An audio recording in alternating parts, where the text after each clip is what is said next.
भारत में ब्रिटिश राज बहुत बड़े बदलाव और स्थायी प्रभाव का समय था। यह 1863 में शुरू हुआ और 1943 में खत्म हुआ। राज ने भारत के राजनीतिक, आर्थिक और सामाजिक परिदृश्य को बदल डाला।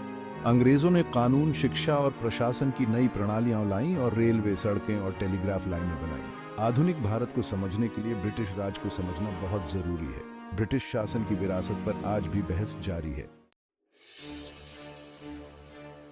भारत पर अपने नियंत्रण में फूट डालो और राज करो की ब्रिटिश रणनीति महत्वपूर्ण थी।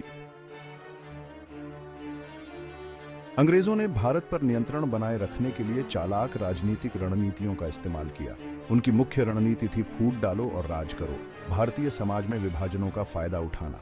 उन्होंने समूहों को एक दूसरे के खिलाफ भड़काया, जिससे भारतीयों के लिए एकजुट होना मुश्किल हो गया।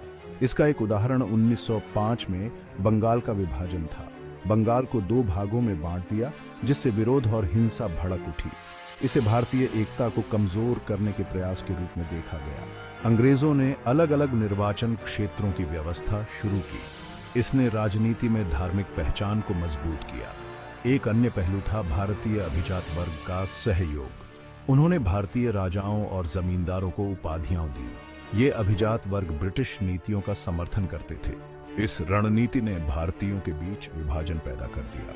अंग्रेज बल और कूटनीति दोनों का उपयोग करने में माहिर थे। उनकी रणनीतियों को भारत को विभाजित रखने के लिए डिजाइन किया गया था। इस नीति का भारतीय समाज पर लंबे समय तक प्रभाव पड़ा। इन रणनीतियों को समझना ब्रिटिश शासन की जटिलताओं को समझने की कुंजी है। ब्रिटिश राज का भारत की अर्थव्यवस्था पर गहरा प्रभाव पड़ा, जो भारत को कच्चे माल के स्रोत और ब्रिटिश वस्तुओं के लिए बाजार के रूप में देखता था। इससे भारत से ब्रिटेन धन की निकासी हुई। एक प्रमुख नीति भारतीय उद्योगों, खासकर वस्त्रों का विनाश थी। अंग्रेजों ने ब्रिटेन में भारतीय वस्तुओं पर ऊंचे शुल्क लगाए, जबकि भारत को सस्ते, मशीन से बने ब्रिटिश वस्त्रों से भर दिया, जिससे कई भारतीय बुनकर और कारीगर बर्बाद हो गए। कृषि भी ब्रिटिश नीतियों से प्रभावित हुई। नई भूमि रेवेन्यू व्यवस्था के कारण किसानों पर उच्च कर लगे, जिनमें से कई कर्ज में डूब गए।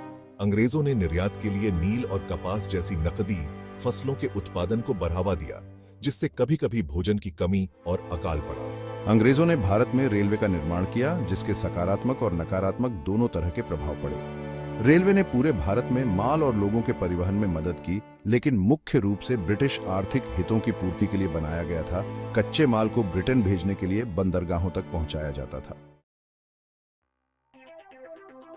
ब्रिटिश राज ने भारत में महत्वपूर्ण सामाजिक और सांस्कृतिक परिवर्तन लाए, खासकर शिक्षा के क्षेत्र में।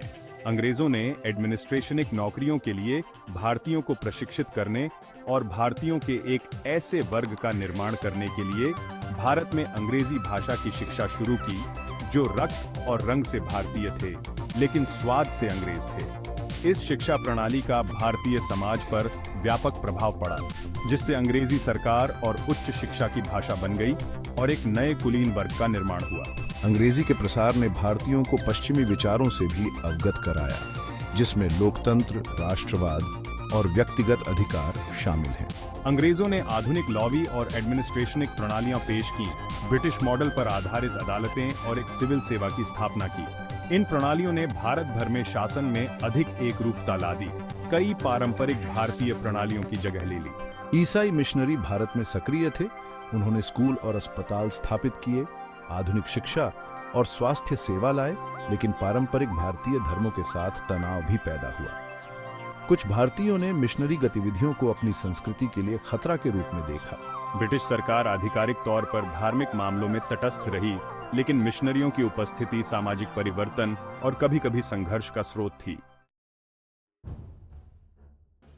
भारत में ब्रिटिश शासन का प्रतिरोध वर्षों से कई रूपों में होता रहा है। पहला बड़ा विद्रोह 1857 का भारतीय विद्रोह था, जिसे सिपाही विद्रोह के रूप में भी जाना जाता है। विद्रोह को अंग्रेजों ने क्रूरतापूर्वक दबा दिया था। 1857 के बाद ब्रिटिश शासन का प्रतिरोध और अधिक संगठित हो गया।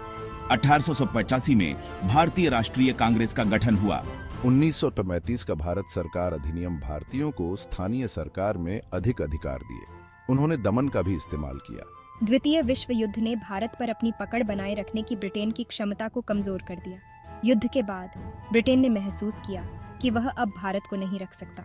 भारत ने अंततः 15 अगस्त 1944 को आज़ादी हासिल की।